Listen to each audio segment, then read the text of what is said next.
In the background of Constitution Day, which we shall be observing tomorrow, and to what extent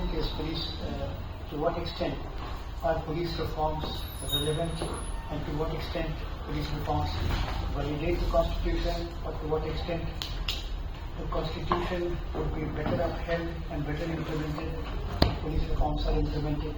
That is the subject of discussion today.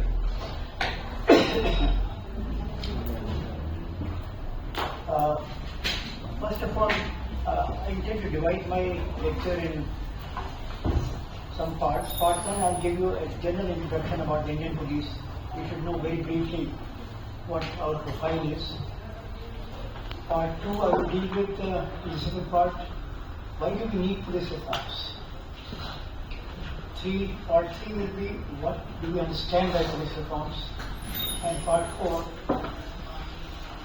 the importance of police reforms in the context of whatever we have in the Indian Constitution. That's how I will divide my lecture in different parts. Now about the profile of the police.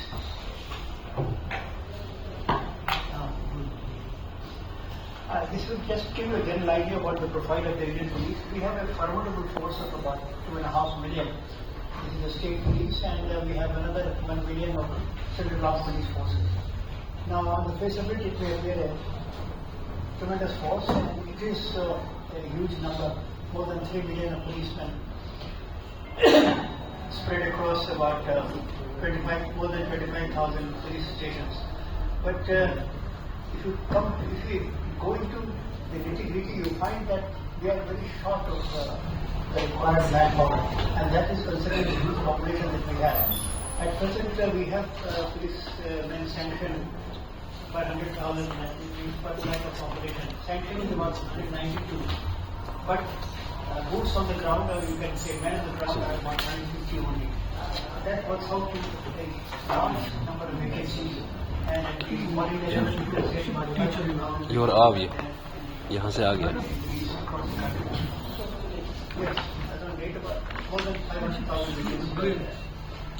And population per policeman, every policeman has to look after 518 men, or men and women taken together. And policemen per 100 square kilometers is about 78.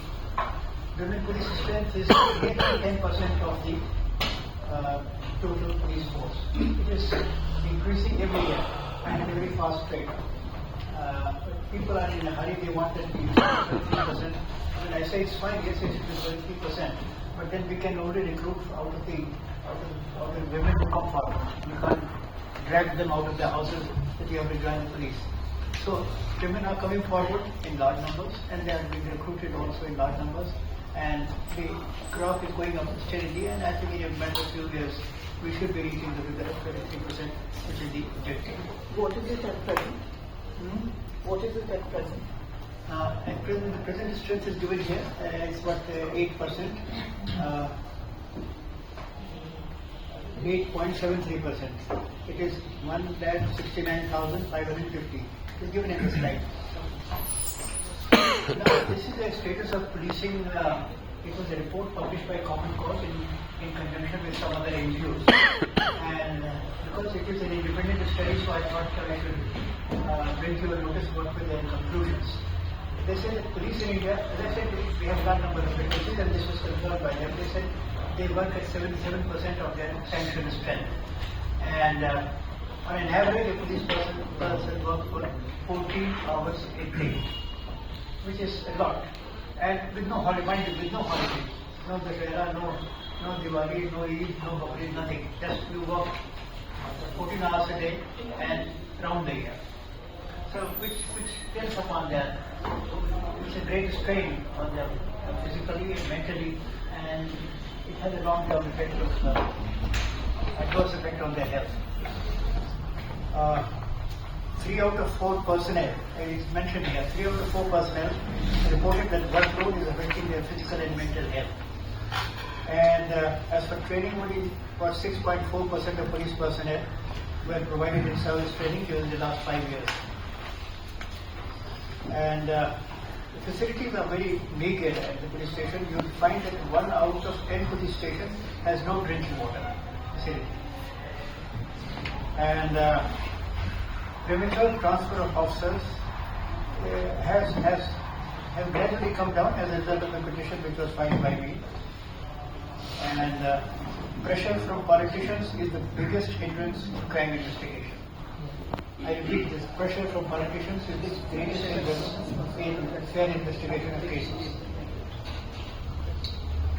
Women police are more likely to engage in in-house tasks. In-house tasks means writing tasks, telephone, wireless, that kind of thing. But now they are going more for combat roles also and operational duties also. The last two conclusions are rather disturbing. 1 out of 5 policemen feel that killing a dangerous criminal is better than legal trial. One out of 5, but 1 out of 5 only. And 4 out of 5 think that there is nothing wrong in beating up the person you have arrested. But let me tell you that this tendency is gradually going down, and with more scientific aids to investigation available, with better forensic support available, and the new generation not subscribing to that ideology, the custodial meeting and third-degree methods are going down. And another reason is that in all such cases which are brought to light and which gain publicity and bring brand name to the police, policemen are invariably getting punished also. So the tendency to beat up people, that is showing a downward trend. Police is criticized all over for its functioning, that it's insensitive and it is not very friendly and its investigations are bad and all that. But still I thought these have been some of the landmark achievements of the Indian police since independence. Terrorism in Punjab, you have not seen that. I have experienced it myself. It was one of the most devastating manifestations of terrorism anywhere in the world. It was destroyed and defeated essentially by the Punjab police, supported by police from other states. Then Maoist rebellion has been contained, and the Home Minister has been talking about giving coup de grace to the movement by next year. Then insurgency in Tripura was defeated essentially by the police, the state police. Terrorism in Tarai area of UP, and mind you, Tarai area of UP is as big as Punjab. That was defeated by UP police when I was the UP of the state. And the beauty of Tarai terrorism being defeated was that while in Punjab, post-terrorism, there were so many human rights cases, violations, and there were cases firing votes against policemen. But in Tarai, there were no complaints once the terrorism was finished, because we went for clean operations. And my strategy, the center point of my strategy was what they call WAM, winning hearts and minds. So by winning hearts and minds, we gradually liquidated terrorism in Tarai. Crowd control in Kumbh Mela. I mean, this is something which no police anywhere in the world can even think of or dream of. On the Mani Amavasya day at the last Kumbh Mela in Prayagraj, a crowd of 4 crore people had collected on the Mani.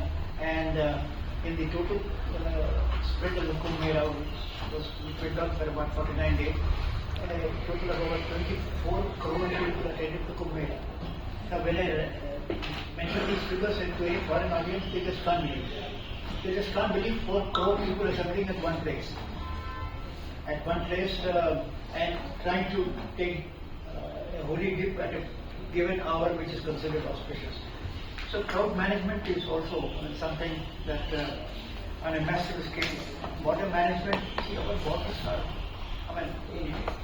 earlier, soon after independence, we used to think that our borders are safe, to the Himalayas are there.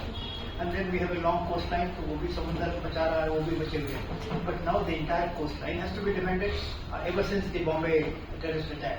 And ever since 1962 when the Chinese crossed the Himalayas, we are defending the entire northern border also. So it's a huge problem.